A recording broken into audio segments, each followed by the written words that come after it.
자, 언제나 그렇듯이 한 해의 끝자락에 서게 되면 우리 마음 가운데 만감이 교차하게 되죠.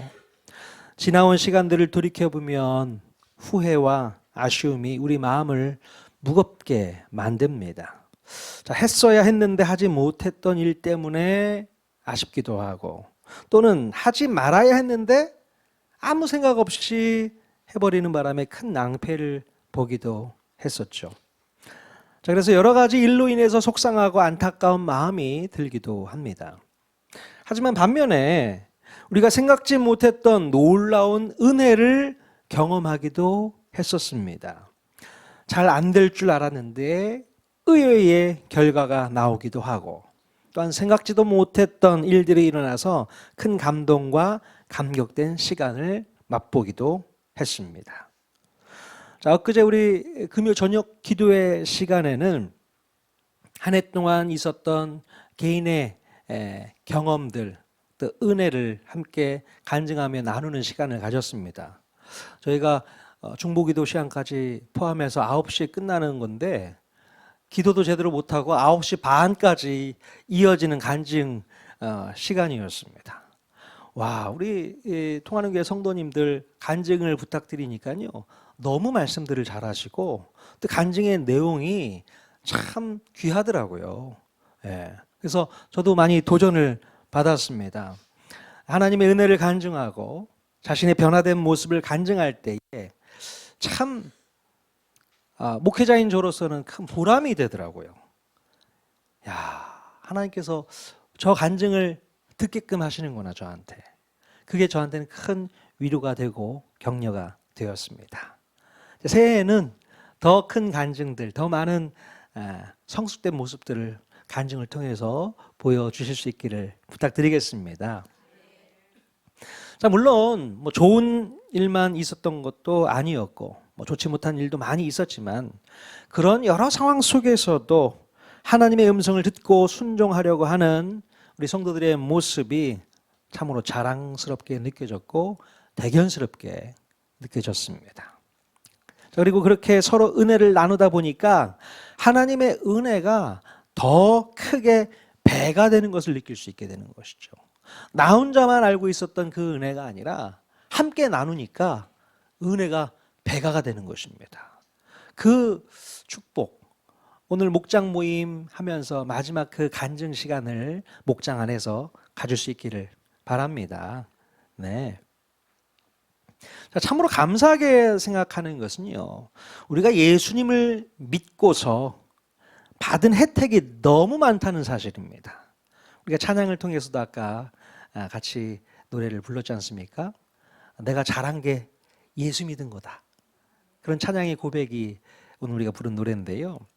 특별히 통하는 교회에 부름을 받고서 하나님의 사랑을 넘치도록 받게 되고, 또 나도 모르는 사이에 그 사랑을 다른 성도들과도 함께 나누려고 하는 넉넉한 마음도 생기게 되었습니다.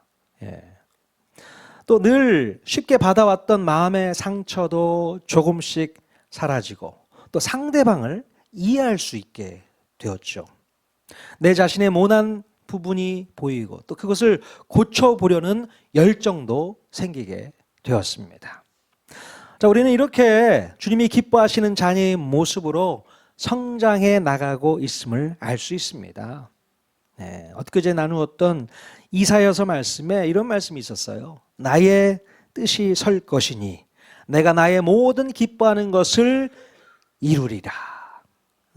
이 말씀처럼 우리는 올 한 해도, 그리고 내년 새해에도 하나님의 기뻐하시는 것을 이루게 되는 증인들이 될 줄로 믿습니다. 하나님께서는 반드시 기뻐하시는 일들을 이루실 텐데, 그 통로가 바로 저와 여러분 모두가 다 될 수 있기를 바랍니다. 우리 옆 사람에게 이렇게 권면했으면 좋겠습니다. 새해에도 주님을 기쁘시게 하는 증인이 되어 주십시오. 요청하십시오. 새해에도 주님을 기쁘시게 하는 증인으로 여러분 모두가 살 수 있기를 바랍니다. 자, 오늘 읽은 본문에도 보면요, 예수 믿고 구원받은 사람들이 얼마나 많은 은혜를 누리고 있는지를 설명해 주고 있습니다. 자, 도대체 예수 믿고 구원받은 우리들은 지금 어떤 혜택을 누리면서 살고 있을까? 자, 로마서 5장 1절 말씀 같이 한번 읽어보겠습니다. 시작. 그러므로 우리가 믿음으로 의롭다 하심을 받았으니 우리 주 예수 그리스도로 말미암아 하나님과 화평을 누리자. 예. 자, 우리가 받고 있는 혜택 첫 번째는요, 하나님과 화평을 누릴 수 있게 되었다는 것입니다. 예. 우리가 예수님을 믿기 전까지는 본질상 진노의 자식들이었다고 성경이 기록하고 있습니다. 죄의 권세가 우리를 억압하고 억누르고 불행하도록 이끌었어요. 우리가 살면서 죄를 얼마나 많이 짓고 안 짓고의 그런 문제가 아니라는 거예요. 그럼 그건 중요하지 않습니다. 죄의 경중, 죄의 많고 적음, 이런 것은 별로 중요하지 않습니다. 뭐 죄를 한 번 짓든 크게 짓든 많이 짓든 그게 중요한 게 아니고, 우리가 죄의 권세 아래에 있었다는 사실이 우리를 심각하게 만드는 거죠. 예. 죄의 권세 아래 살았었단 말이죠, 예전에. 그게 큰 문제인 것입니다. 그러나 이제 예수님을 믿고 구원을 받게 되니 바로 이 죄의 권세에서 벗어나서 하나님과 평화를 누리는 하나님의 자녀의 권세 아래로 들어갈 수 있게 되었다는 것입니다. 이제 죄의 권세가 아니라 무슨 권세요? 하나님의 자녀의 권세. 그 권세 안으로 들어가게 되었습니다. 하나님과 관계가 회복되면 죄의 권세가 더 이상 우리를 힘들게 하지 못합니다.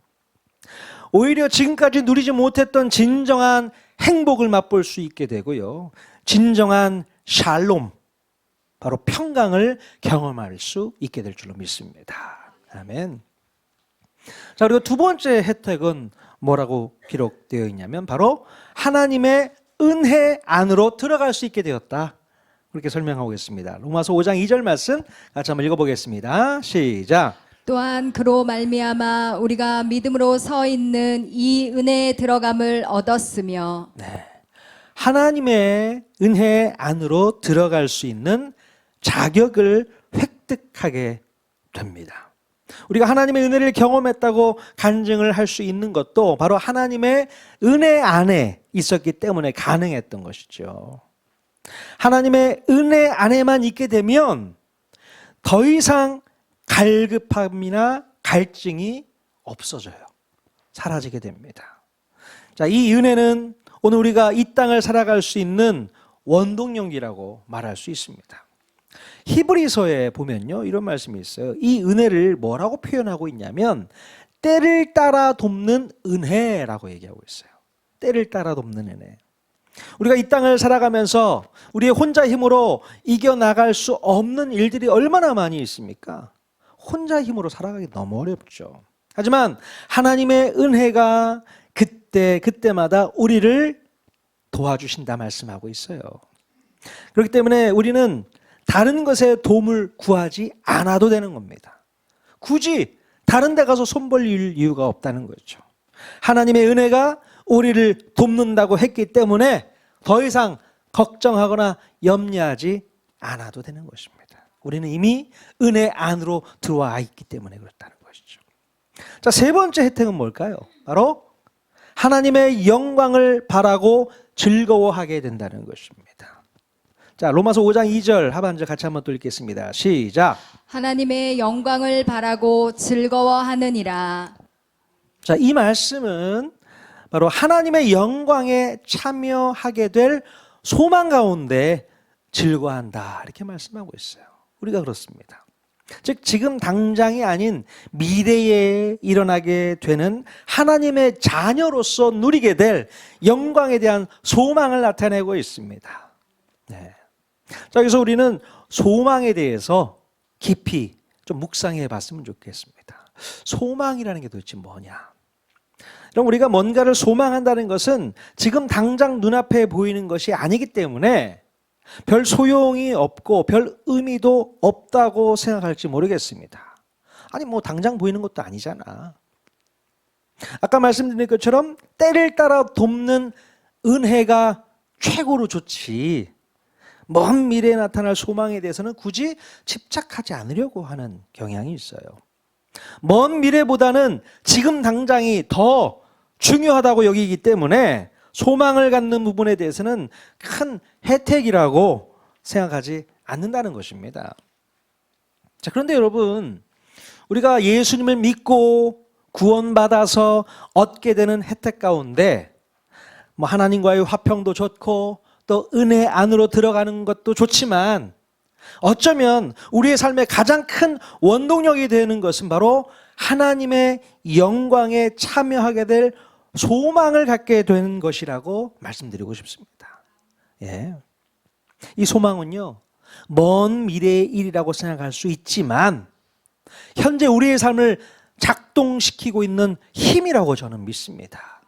그러니 소망은 먼 미래의 얘기가 아니라 오늘 나에게 힘을 주고 있는, 작동시키고 있는 그런 현실적인 문제라는 것을 알아야 되는 것이죠. 자, 간단하게 예를 들어 본다면요, 우리가 생활하는 가운데 어떤 멋진 여행을 계획하고 있다면 여러분의 마음 가운데 어떤 상태가 될까요? 야, 이제 내년에는 내가 어떤 여행을 준비하고 있어. 그런 마음의 상태 어떨까요? 평상시 때보다는 마음이 좀 설레이지 않을까요? 예, 설레이죠. 여행에 필요한 물품을 준비하기도 하고 또 여행 일정을 하루하루 또 계획해 가면서 벌써 마음이 들떠 있지 않겠습니까? 마음은 벌써 거기 가 있는 거잖아요. 그죠? 아직 멀었는데도. 물론 비싼 여행 경비를 마련하기 위해서 아르바이트를 하거나 또 오랫동안 생활비를 아껴 쓰면서도 힘들다 하는 생각을 못 할 것 같습니다. 예, 어렵지 않아요. 왜냐하면 그날에 대한 소망이 있기 때문에 그렇습니다. 그렇죠? 물론 연세가 많으신 분들은 이 비유가 별로 마음에 와닿지는 않을 것 같습니다. 여행 자체가 힘들기 때문에 굳이 뭐하러 힘들게 가나 이렇게 생각할지 모르겠지만, 젊으신 분들은 여행하는 게 너무 좋은 거죠. 예, 늘 보던 이 지역이 아니고 정말 보지 못했던 다른 지역 또는 해외 이런 데를 나간다. 마음에 설레임이 찾아올 수밖에 없습니다. 자, 이렇게 뭔가에 대한 소망이 있다는 것은 우리의 생활에 활력을 더해주고 또 그날을 기대하고 고대하는 마음 때문에 기분이 늘 업되어 있습니다. 그것만 생각하면 업이 되어 있죠. 지치고 힘들고 괴롭다가도 장차 나타날 소망을 생각하게 되면 이 지치고 힘든 마음이 사라지게 되기도 합니다. 자, 이렇게 소망이라는 것은요, 없던 힘을 샘솟게 하는 원동력이 됩니다. 예. 그래서 사도 바울은 오늘 본문 말씀에서 매우 중요한 원리를 하나 알려주고 있습니다. 자, 로마서 5장 3절과 4절 말씀 같이 한번 읽어보도록 하겠습니다. 시작. 다만 이뿐 아니라 우리가 환난 중에도 즐거워하나니 이는 환난은 인내를, 인내는 연단을, 연단은 소망을 이루는 줄 알미로다. 자, 우리가 소망을 가지고 있다면 어떠한 환난 중에서도 즐거워할 수 있다 말씀하고 있습니다. 물론 우리가 환난 자체를 즐거워할 수는 없습니다. 환난이 즐겁습니까? 그 자체를 즐거워할 수는 없지만 환난 중에서도 소망이 있기 때문에 즐거움을 잃지 않을 수 있다라는 이야기를 하고 있는 것이죠. 네. 또한 우리가 가지고 있는 소망 때문에 어떤 환난 속에서도 인내할 수 있게 되고 끝까지 참고 견디고 인내하다가 보면 우리의 믿음과 신앙이 또 어떻게 될까요? 끝까지 인내하다가 보면 어느새 나도 모르는 사이에 단단하게 연단이 되어진다는 것이죠. 이렇게 우리의 믿음과 신앙이 단단하게 연단되어질 무렵에 드디어 우리가 기다리고 기다렸던 소망을 이루게 되는 줄로 믿습니다. 이런 원칙이 있다는 것이죠. 여러분, 우리가 이렇게 소망을 가지고 있으면 큰 힘이 될 줄로 믿습니다. 한 가지 이야기를 좀 드려보도록 할게요. 제2차 세계대전 당시에 오스트리아 출신의 유대인이었던 빅터 프랭클이라는 사람이 있어요. 이 빅터 프랭클은 히틀러가 이끌었던 나치 독일의 아우슈비츠 강제 수용소에서 생존한 사람이었습니다. 웬만하면 살아나기 쉽지 않거든요. 근데 끝까지 버티고 생존했던 사람이었습니다.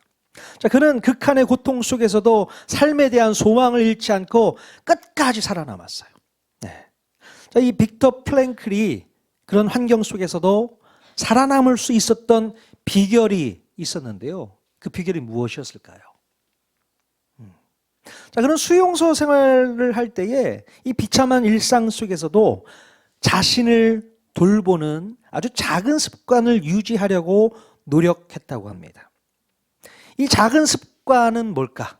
어떤 습관이었을까요? 바로 아침마다 양치하는 그런 습관이었다고 합니다. 자, 수용소의 이 포로들에게는 기본적인 위생용품이 부족했고요. 또 마실 물도 제한적으로 제공되었기 때문에 이 양치와 같은 기본적인 위생관리를 유지하기란 매우 어려운 일이었다고 합니다. 예, 물이 얼마 없잖아요. 근데 그것을 양치하는 데 썼다? 이게 이제 다른 사람들한테 이해가 안 되는 것이죠. 아니, 마실 물도 없는데 무슨 양치를 해? 안 하고 말죠. 여러분들 어떻게 했습니까? 아니, 더럽게 양치를 어떻게 안 해? 근데 가보세요. 직접 그 수용소 생활을 할 경우에 그 열악한 상황에서는 양치고 뭐고 필요가 없는 거죠. 아니, 마실 물도 없는데.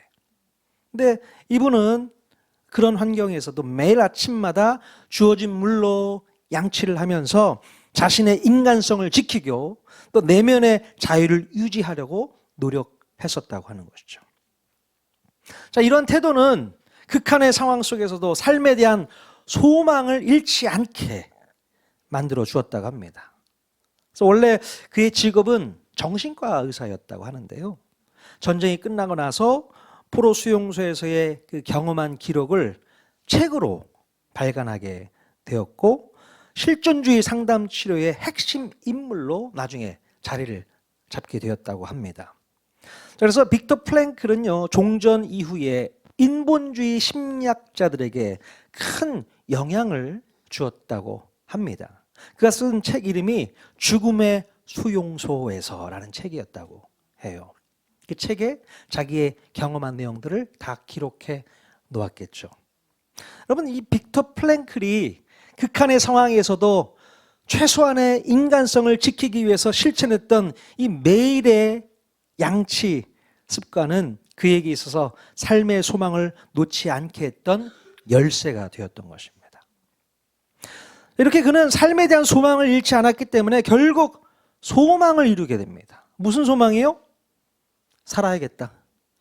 삶에 대한 소망을 이루게 됩니다.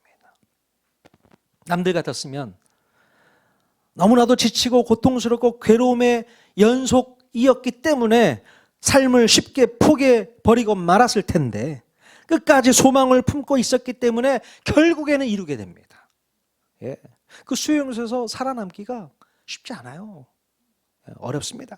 차라리 그냥 빨리 죽는 게 낫겠다 하는 마음이 더 많았기 때문에 의지가 없기 때문에 그냥 죽을 수밖에 없었던 것이죠. 여러분, 이렇게 소망은요, 환난 중에서도 즐거워하고 인내를 만들어내고 또 인내는 연단의 과정을 겪게 함으로써 결국에는 소망을 이루어내게 된다는 사실이 바로 입증되는 것이죠. 자, 그런데 여러분, 여기에서 우리가 주목해야 할 중요한 포인트가 하나 있습니다. 자, 그렇다면 예수님을 믿는 신앙인이 갖게 되는 소망과 예수님을 알지 못하는 불신자들이 갖게 되는 소망에는 어떤 차이가 있는 것일까? 정말 차이가 있는 걸까요? 어떤 차이가 있게 되는 것일까요? 그게 가장 중요한 포인트라고 생각합니다. 자, 기독교에서 말하는 소망과 세상에서 말하는 소망에는 아주 중요한 차이점이 있습니다. 자, 일단 소망에 대한 근원과 주체가 서로 다르다는 것을 알아야 돼요. 자, 기독교에서 말하는 소망은 바로 하나님에 대한 믿음과 신뢰에 기반을 하고 있고 바로 하나님의 약속에 대한 온전한 성취를 믿는 것에서 소망이 시작되는 겁니다. 그 소망이 나로부터 나오는 것이 아니고 하나님께서 약속을 주신다는 거죠. 그 약속을 바라면서 믿는 소망, 이게 바로 우리가 추구하는 소망이라고 믿습니다. 하지만 세상에서 말하는 소망은 주로 개인적인 바램이나 소원을 의미합니다. 그리고 인간의 끊임없는 노력과 의지에 기반하게 되는 것이죠. 내가 만들어낸 소원, 소망, 희망이라고도 하는데, 자, 끊임없는 노력, 나의 의지, 그것을 불태우면 결국에는 그 소망을 이룰 수 있다, 그렇게 믿는 것이죠. 차원이 완전히 다릅니다. 주님이 주신 소원은요, 소망은요, 내가 이루어 나가는 게 아닙니다. 주님께서 그 소망을 이룰 수 있는 약속을 성취하게 되어지는 것이죠. 우리는 믿음으로 믿고 바라고 나아가는 것뿐밖에 없는 것입니다. 자, 기독교에서 말하는 소망은요, 하나님의 약속에 의해서 반드시 성취되는 거, 믿으실 수 있기를 바랍니다. 그 소망은 흐지부지 없어지지 않습니다. 반드시 성취된다. 하지만 세상에서 말하는 소망은 인간의 노력 여부에 따라서 성취가 될 수도 있고 또 성취가 되지 않을 수도 있다는 겁니다. 인간의 소망은 그렇습니다. 자, 인간이 마음 가운데 만들어내는 그 소원, 이게 이루어질 수도 있고 그렇지 않을 수도 있는 거잖아요. 그렇지 않습니까? 자, 그러니 세상에서 말하는 소망은 결말을 알 수 없는 위험천만한 도박과도 같다라고 저는 생각을 합니다. 자, 물론 인간이 소망을 이루기 위해서 자신의 의지를 가지고 끝까지 노력하고 인내하고 애쓰는 것이 좋아 보일 수도 있지만요, 나중에 가서 소망을 이루지 못한다면 모든 노력이 허사가 되고 헛된 일이 되어버리는 거잖아요. 아무리 노력했는데, 아무리 열심히를 다해서 최선을 다했지만 그 소망을 이루지 못했다면 너무 허무할 것 같습니다. 그럼 결국 그 소망은 절망과 좌절로 바뀌게 되고 그 사람은 급격하게 추락할 수밖에 없게 되는 것입니다. 소망을 잃어버린다, 그건 바로 절망이죠. 세상의 소망이 그렇습니다. 자, 그런데요, 세상에서 말하는 소망은 성취를 하게 돼도 문제가 있습니다. 그 소망을 이뤘어도 문제가 생긴다는 거예요. 인간이 만들어낸 세상적인 소망은요, 결국 죄와 욕심에 기반하기 때문에 결국 그 소망이 이루어진다고 하더라도 그 결과로 인해서 더 큰 문제를 만들 수 있게 된다는 겁니다. 자, 예를 들어서 한번 생각해 보면요, 자, 우리나라 국민들 가운데 많은 사람들이 로또 복권에 관심이 많습니다. 여러분은 전혀 관심이 없는 것 같은데 많이 관심을 갖고 있어요. 그래서 복권 당첨에 소망을 가지고 매주마다 성실하게 복권을 사서 번호를 맞춰보는 사람들이 꽤 있어요. 네. 하지만 결국 좌절과 절망을 반복하게 되죠. 아이고, 안 맞았다, 로또다, 안 맞는다. 하지만 또 다음 주 희망을 가지고 소망을 가지고 당첨될 거야, 그 마음으로 또 사죠. 그런데 또 맞춰보니까 아이고, 절망이다. 이걸 계속 반복하는 거예요. 반복. 자, 그런 신세를 면하지 못하게 됩니다. 자, 그런데 만약에 그런 날이 있던 이후에 복권이 기적처럼 당첨이 되어서 간절히 원했던 소망이 이루어지면 어떨까요? 어떨까요? 그 소망이 이루어지면 그때부터 그들이 바랬던 행복이 찾아오게 될까요? 자, 갑자기 부자가 된다고 해서 불행했던 인생이 행복해지는 않습니다. 예. 물질에 대한 욕망이 해소가 된다고 하더라도요, 다른 욕망과 갈급함이 또 생겨나게 됩니다. 예.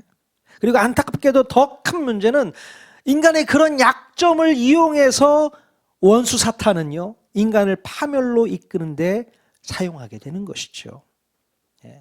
또 다른 소망을 만들어냅니다. 또 다른 희망을 갖게 되고 그걸 계속 반복적으로 하게 되는 것이죠.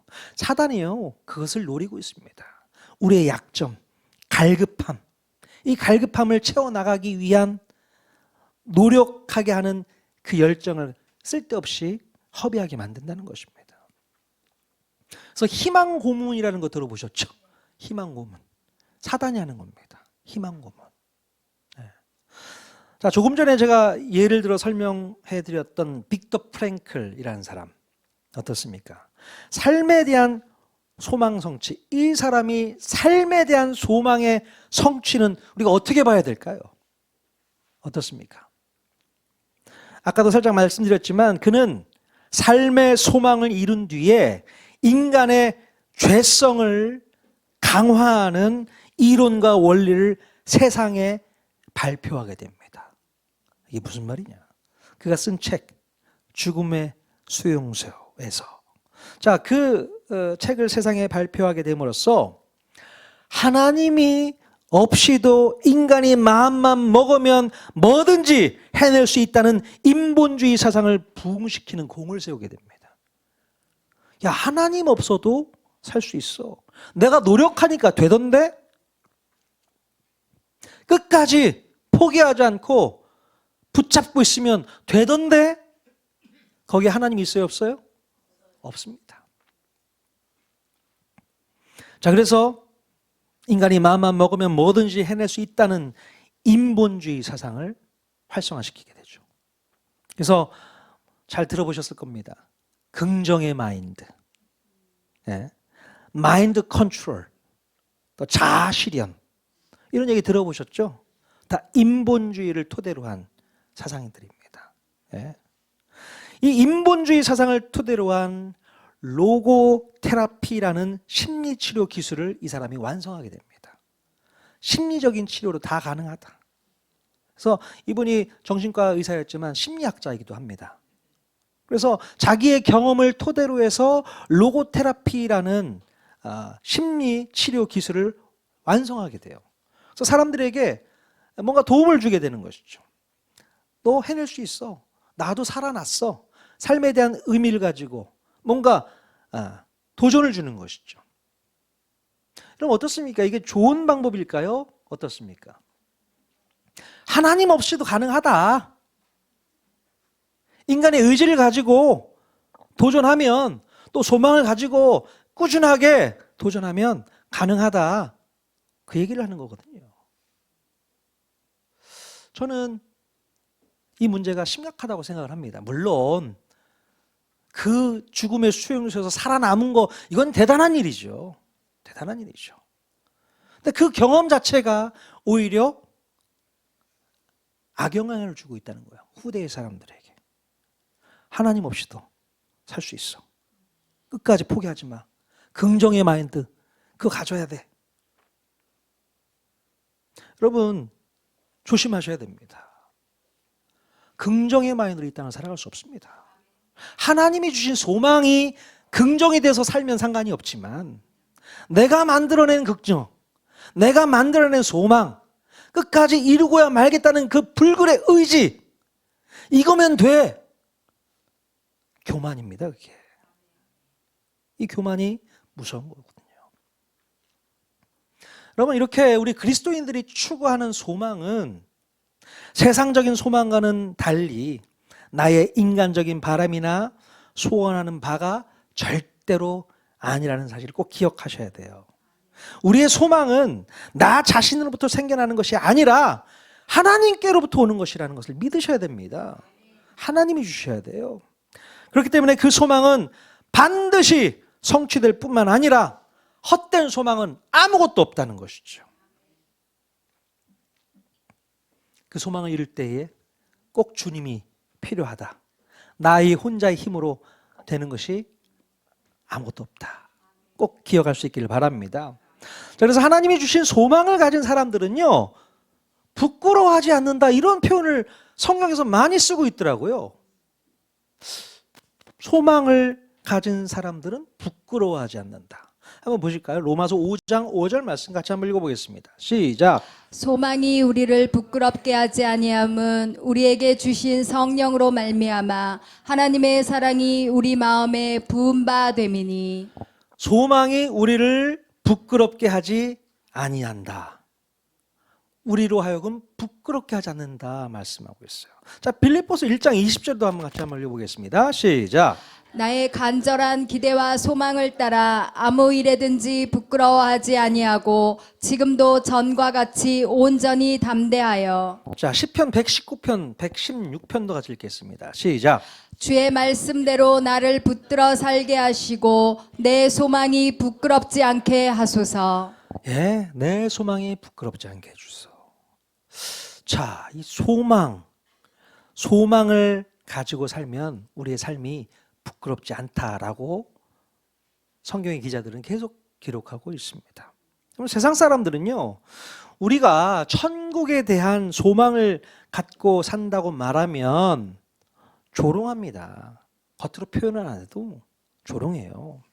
천국 가서 잘 살지 말고 지금 이 땅에서나 찌질하게 살지 말고 남부럽지 않게 떵떵거리면서 한번 잘 살아봐 라고 비아냥거리죠. 예? 세상 사람들의 개념은 우리 그리스도인들이 가지고 있는 소망에 대해서 개무시하고요. 가짜게 생각합니다.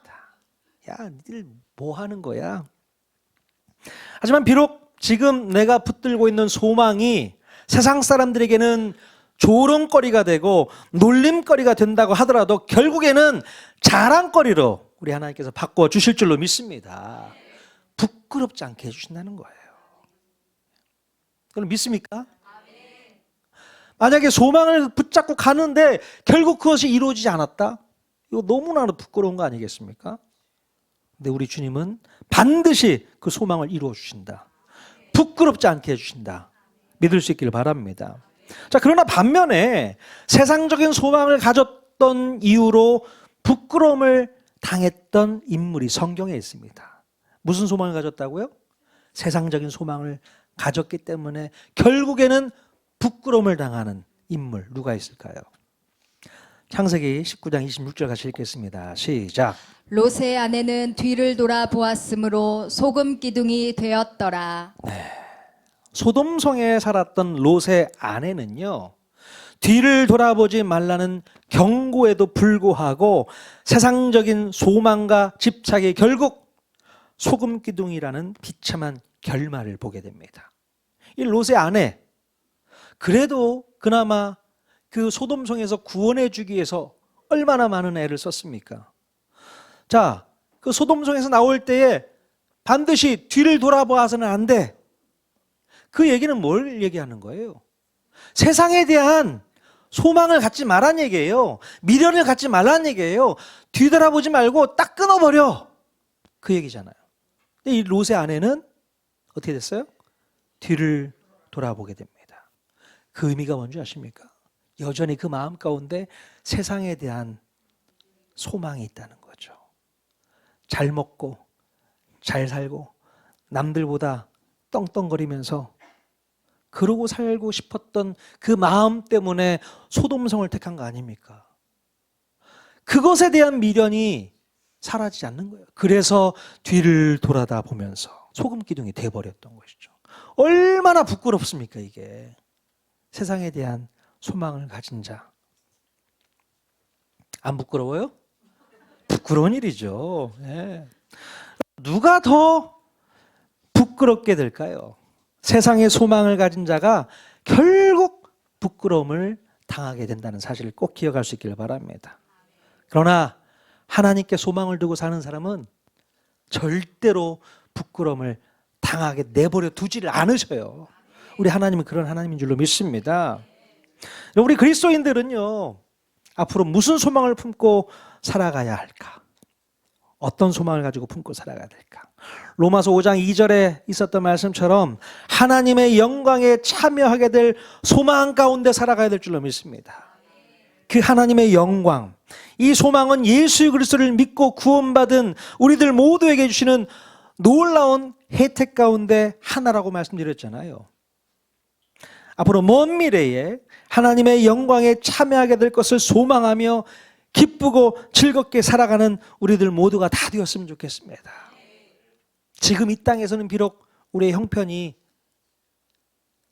비루하고 남루하고 가난하고 또 질병이 있어서 몸도 아프고 그렇게 형편없이 삶은 산다 하더라도, 물론 다 그렇지는 않지만, 그러나 저 천국 가서 그 놀라운 혜택, 바로 영광에, 하나님의 영광에 참여하게 될 것을 소망하며 우리는 살아가야 될 줄로 믿습니다.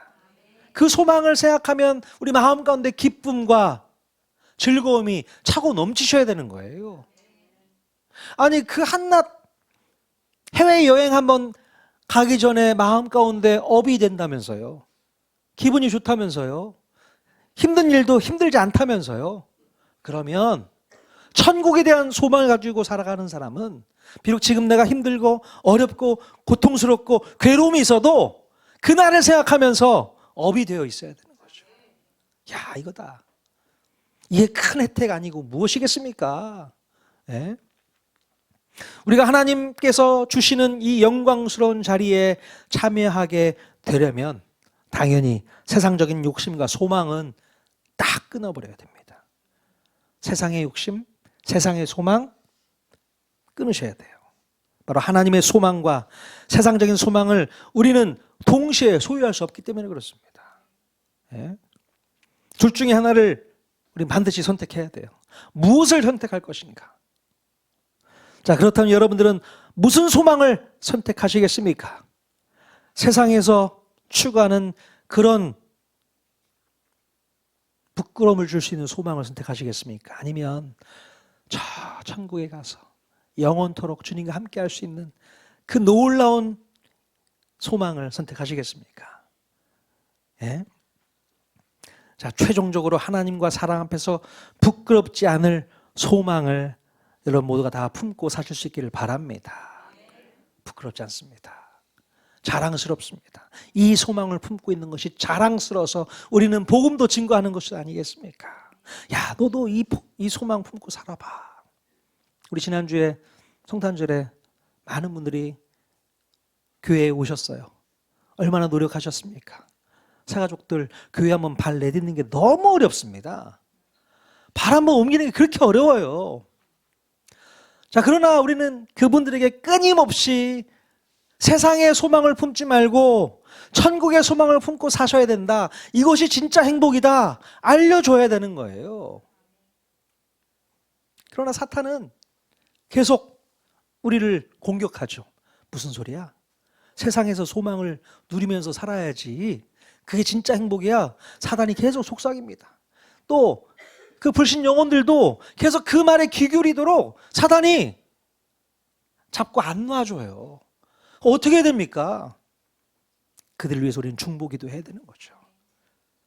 죄의 권세의 사슬을 끊어버리고 주님 품으로 돌아올 수 있게 해달라고. 그리고 저들이 세상의 소망이 아니라 천국의 소망을 품고 살아가는 하나님의 자녀가 될 수 있게 해달라고 끊임없이 중보하며 기도해야 됩니다. 새해는요, 그분들이 다 저희 교회에 등록하시고 천국 바라보며 함께 신앙생활 할 수 있기를 주님의 이름을 간절히 축원드립니다. 여러분들이 그 일에 앞장서서 주역이 되어 주실 수 있기를 주님의 이름을 간절히 축원드립니다. 천국의 소망 품고 힘내서 새해에도 승리하며 살아가는 저와 여러분 모두가 다 될 수 있기를 주님의 이름으로 간절히 축원드립니다. 아멘.